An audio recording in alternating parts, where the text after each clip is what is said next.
This is your host. Today's big question: what are some of the most unusual Chinese New Year traditions? So the Chinese New Year celebrations, they vary quite a lot depending on which part of the world you're in. In China itself, there are different customs in different regions. And then if you look at how people celebrate in places like Singapore or Malaysia or Indonesia, even here in the UK, many of these countries have their own unique twists on things. But today we're focusing specifically on China because this is the first time since 2019 that the country has been able to celebrate freely. COVID restrictions were lifted last month, and for the first time in 3 years, migrant workers, students, and other groups have been able to travel home to be with family for the holiday. So let's take a closer look at what's been happening across the country. First up, let's talk about food. Dumplings, spring rolls, noodles, sweetmeats. As we all know, Chinese cuisine is full of delicious celebratory foods. But one of my favorites, well, it has to be the jiaozi, or dumplings. This is one of those dishes that is eaten across the whole country during the New Year. Every family will make them from scratch, and often they'll get together, everyone making hundreds and hundreds of dumplings by hand. The filling is usually made of pork or cabbage, sometimes other vegetables, but they can also be stuffed with fish, crab, or shrimp. And eating dumplings during the New Year is meant to bring good luck for the year ahead, particularly with money. That's because their shape resembles gold ingots used in China many years ago. The wrapping of the dumplings is just as important as the filling. You don't want any holes in there, otherwise the stuffing will fall out during the cooking process, and families will get competitive about who can make the perfect dumpling. Although I bet most of us would just settle for one that doesn't fall apart. Some foods are so closely associated with the New Year that they've become iconic symbols of the holiday. And for me, nothing embodies this more than the nian-gao, or sticky rice cake. This is a must-have dish for every New Year's Eve dinner table in southern China. It's made from glutinous rice that is soaked overnight, pounded into shape, and then steamed. The end result is a cake-like block of sticky rice that is over 30 centimeters high.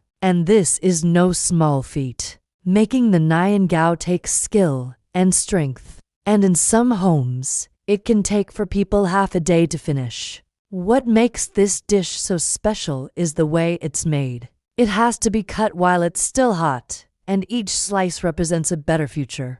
It's not easy to cut it evenly, and mistakes can ruin the whole thing. So cutting the nian-gao is seen as an art form, and it's normally done by the head of the family. And once it's sliced, the pieces are then wrapped in red paper or cloth and tied with a red ribbon. Each piece is then given a blessing and a prayer for the coming year. Then after all that hard work, it's time to eat. Nian-gao is normally served with a sweet bean sauce on top. Some people like to eat it plain, others prefer it fried until it's crispy on the outside and soft inside.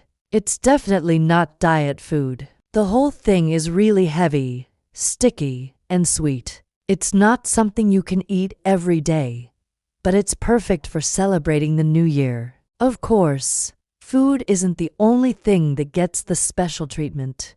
During the New Year, there's another traditional food item that needs to be prepared, and that's the Chinese New Year money. Red envelopes filled with cash are absolutely fundamental to New Year celebrations. In China, children and unmarried adults will receive lucky money from their parents and elders. It is a token of love and also a way of giving back to the older generation for all that they've done. Now, the way that money is given is almost as important as the amount itself. In China, the tradition is to hand over the red envelope with both hands to show respect to the elder.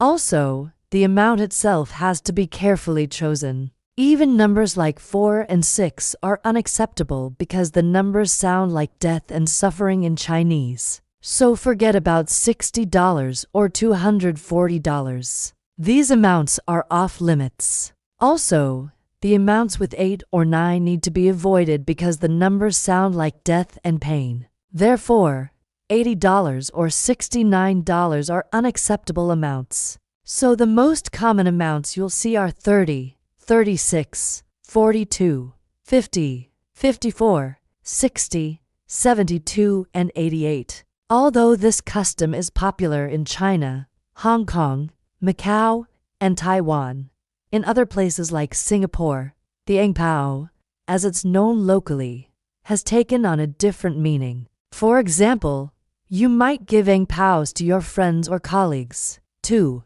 and in some cases, you might even get Ang Paos from them as well. The amounts themselves are also a little bit different.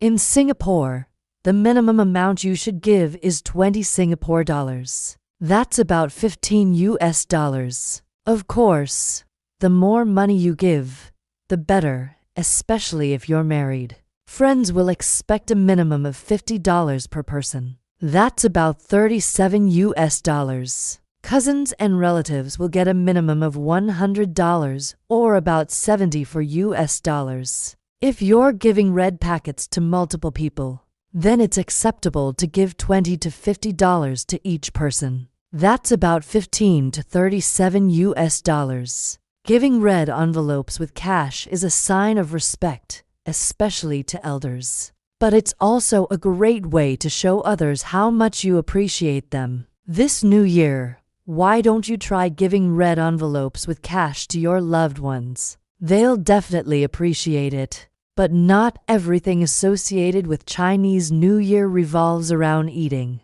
Another popular custom is the setting off of firecrackers. Many people believe that the noise scares away bad luck and evil spirits. Most Chinese families will buy lots of firecrackers in the days leading up to New Year's Eve. Then when the clock strikes midnight, everyone will go out into the streets and start setting things off. It can be very dangerous, and many cities have actually banned firecrackers in public places. In fact, Beijing has banned all fireworks and firecrackers across the city. Even the sale, storage, and transportation of fireworks is illegal. People caught breaking the rules could face up to 7 days in jail or a fine of up to 5,000 yuan, about $700. Instead of setting off fireworks, many people are choosing to use electric firecrackers instead. These are computer-generated sounds that simulate the effect of fireworks. And this is exactly what the authorities in Beijing are doing. The government has ordered loudspeakers to be set up across the city to play recordings of firecrackers. They hope this will keep people safe while still allowing them to enjoy the holiday atmosphere. But let me know in the comments if you think this is a good idea. For many Chinese people, perhaps the best part of the new year is seeing friends and family.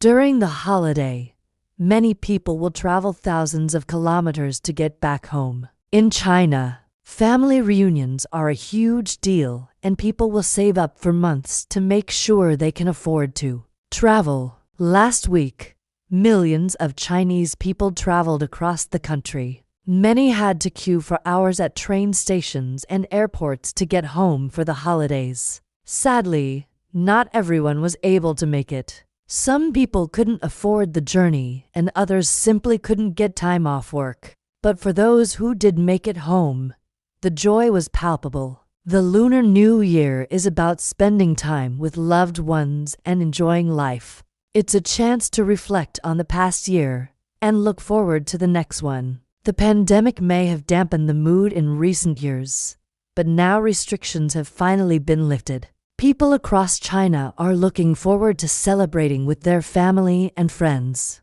And that's a wrap on this episode. Did you learn anything new? Let us know in the comments. Thanks for watching and see you next time.